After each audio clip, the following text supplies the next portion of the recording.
pagi semuanya, namo saya budaya, namo budaya. Namo budaya. Oke, hari ini saya akan mempresentasikan kanvas saya, yaitu Melbourne dari Australia. Oke, pertama ada table of contents. Table of contents itu seperti daftar isi dari unsur-unsur yang ada di PPT saya. Itu pertama ada landmark, sejarah, kondisi geografis, karakteristik kota, tata ruang kota, infrastruktur, wisata, masalah dan solusi dari kota Melbourne, dan tentunya video kota Melbourne. Nah, yang pertama ini adalah landmark dari kota Melbourne. Jadi saya ada sediain video pendek juga. Nah, yang pertama landmark dari kota Melbourne yang terkenal itu adalah Flinders Street Station. Itu tentunya di Melbourne, di bagian Victoria, di Australia. Nah, ini itu adalah kalau tidak salah stasiun tertua di Melbourne gitu. Lalu ini ada St. Paul's Cathedral, yaitu di Flinders Street, Melbourne, Victoria 3000 di Australia. Ini adalah katedral yang kalian mungkin bisa cari, itu cantik banget. Tadi ada di videonya juga, mungkin boleh dipilih lagi, ada di videonya juga kalau nggak salah. Lalu ini perpustakaan terkenal banget di Melbourne, di Victoria. Ini dimana tempat semua orang berkumpul untuk belajar, baca buku. Ini tuh State Library Victoria, lagi-lagi di Melbourne pastinya. Lalu ini cantik banget, ada Carlton Gardens di Melbourne juga. Next. Lalu sejarah dari kota Melbourne. Nah, kota Melbourne ini dahulunya merupakan tanah milik suku Aborigin. Nah, seperti yang kita tahu, suku asli dari Australia ini kan merupakan suku Aborigin.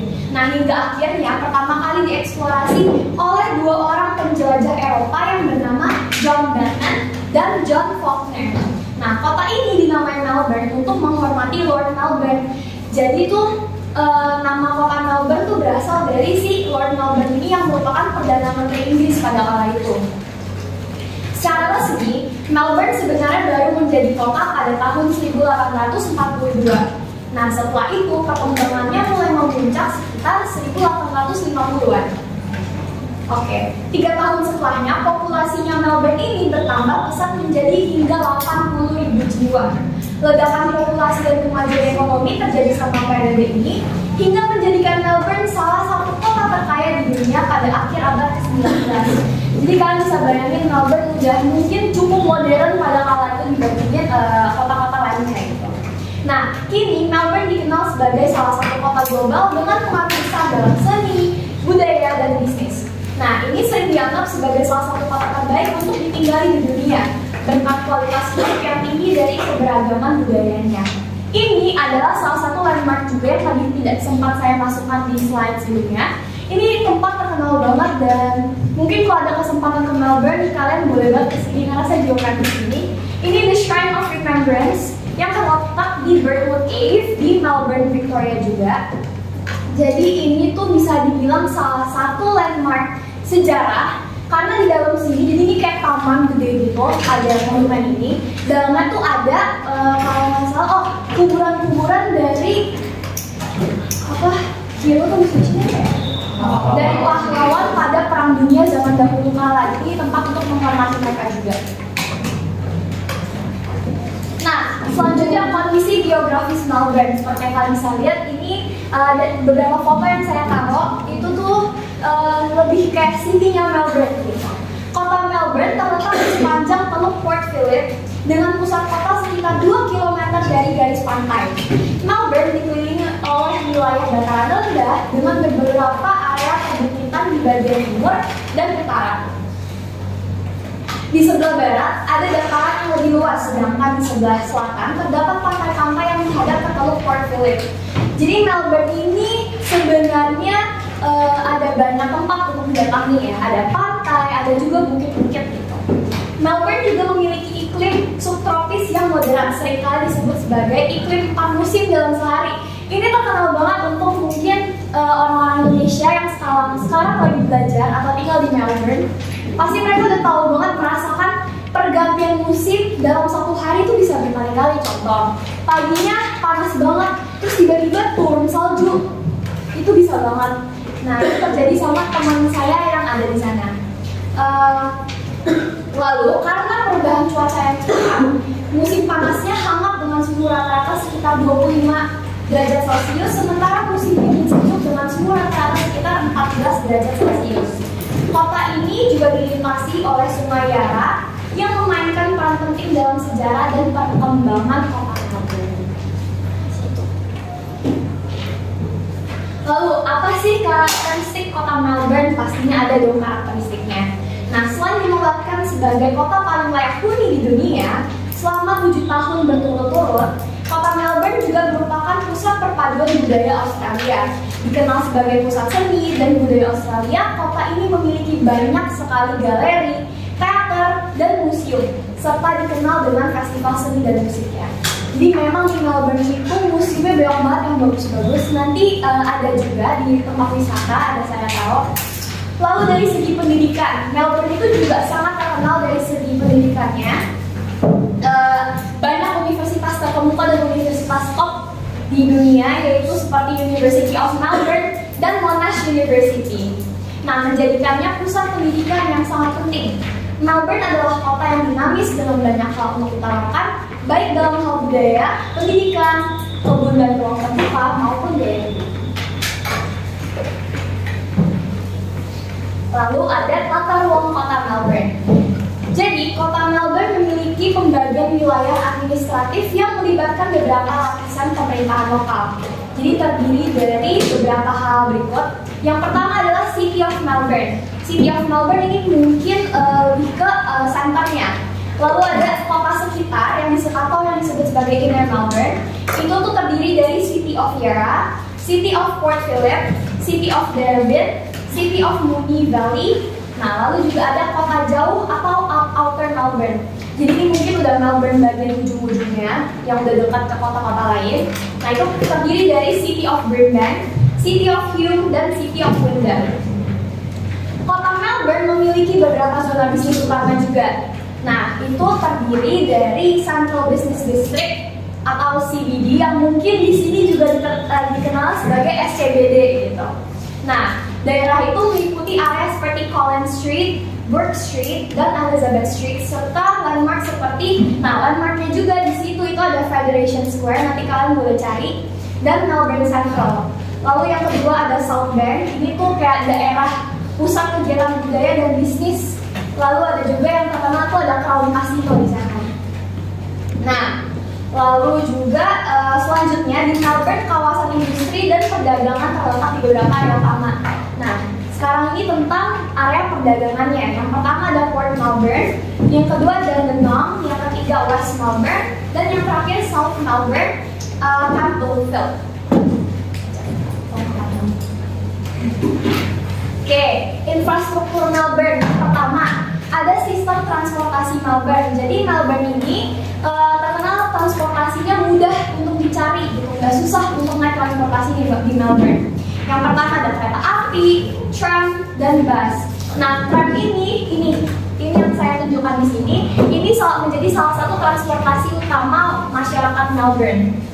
Lalu ada juga sarana umumnya. Melbourne menyediakan berbagai fasilitas umum seperti taman, pusat olahraga, dan fasilitas budaya yang tadi sudah saya jelaskan. Lalu ada jalan dan jembatan, itu mungkin nggak perlu saya jelasin lagi ya. Lalu ada sistem air dan pengolahan limbah. Infrastruktur pengolahan air dan pengolahan limbah di Melbourne ini dirancang untuk memenuhi kebutuhan kota yang berkembang pesat. Lalu juga energi, Melbourne memiliki jaringan penyedia energi yang meliputi listrik dan gas serta inisiatif untuk meningkatkan keberlanjutan energi. Lalu yang terakhir adalah telekomunikasi. Ini lebih ke infrastruktur telekomunikasi meliputi jaringan internet dan sebagainya. Selanjutnya adalah wisata di Melbourne. Jadi ketika saya bikin Canva ini sebenarnya agak susah mencari wisata di Melbourne guys, karena saya sempat coba tanya-tanya teman saya sendiri yang di Melbourne. Itu dia bahkan ngomong Melbourne ini sebenarnya nggak punya secara spesifik tempat wisatanya, melainkan tempat wisatanya itu lebih banyak di daerah Sydney dan lain-lainnya. Tapi ini yang sudah saya kumpulkan. Yang pertama, ada pantai yang sangat terkenal di Melbourne yang namanya Brighton Beach. Ini kalau kalian pernah lihat di Instagram post orang, biasa orang-orang foto di sini karena ikon dari pantai ini itu kita biasa foto belakangnya backgroundnya gitu. Lalu Federation Square yang tadi saya sudah sebutkan. Lalu ini adalah salah satu contoh museum yang sangat terkenal di Melbourne, bagus banget, itu National Gallery of Victoria. Terus ini Chinatown Melbourne, mungkin ini lebih ke dimana nyari makanan Chinese gitu-gitu ya.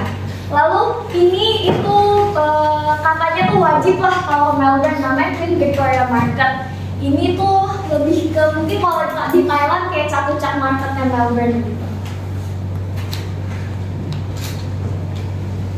Lalu ada masalah kota Melbourne serta solusinya. Yang pertama tentunya karena Melbourne lumayan sangat padat, pastinya ada kemacetan lalu lintas. Nah ini diakibatkan karena pertumbuhan populasi dan peningkatan jumlah kendaraan. Solusinya apa? Yaitu pemerintah dapat melakukan perkembangan pada infrastruktur transportasi umum seperti kereta dan bus, serta penerapan sistem transportasi pintar.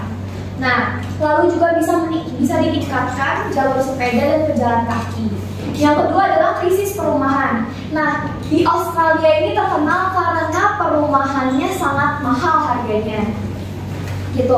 Solusinya mungkin pemerintah bisa melakukan pembangunan perumahan terjangkau, kebijakan perumahan yang inklusif, dan reformasi regulasi untuk mempermudah pembangunan perumahan baru. Yang ketiga, kualitas udara dan polusi. Tentunya ya karena adanya pabrik serta transportasi yang sangat padat, pasti akan menyebabkan juga polusi gitu. Solusinya, meningkatkan regulasi emisi kendaraan, mempromosikan penggunaan energi bersih, dan menanam lebih banyak ruang hijau di kota.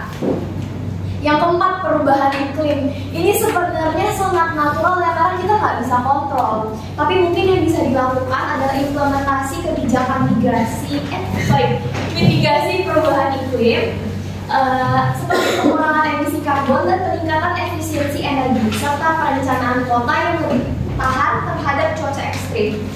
Yang kelima ada ketimpangan sosial. Nah, masalahnya ini terletak di perbedaan akses terhadap layanan dan kesempatan di antara beberapa dan berbagai kelompok masyarakat.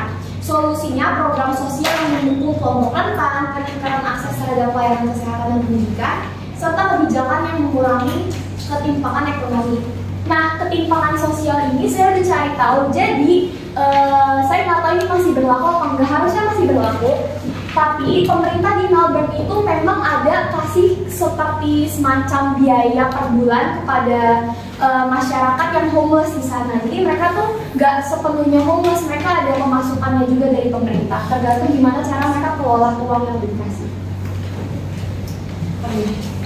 Sama ini salah satu contoh. Ini sebenarnya mungkin orang bisa bakal ngira ini New York, tapi ini salah satu city light-nya Melbourne. Cantik banget.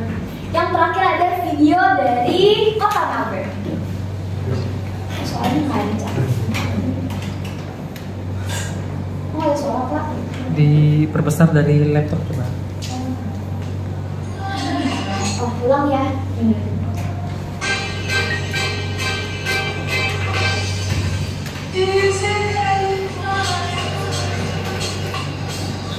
Ini tadi yang The Shrine of Remembrance yang tadi saya bilang kok. Ini yang perpustakaan yang tadi saya jelaskan.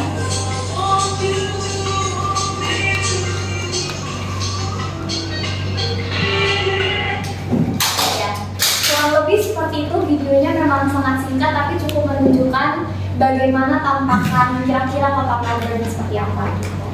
Lalu ada kata-kata bijak yang saya sediakan di kanvas saya. You are always one decision away from a completely different life. Yang berarti dalam momen apapun itu kita tuh selalu bisa mengubah hidup kita secara besar hanya dengan satu perubahan atau satu langkah kecil.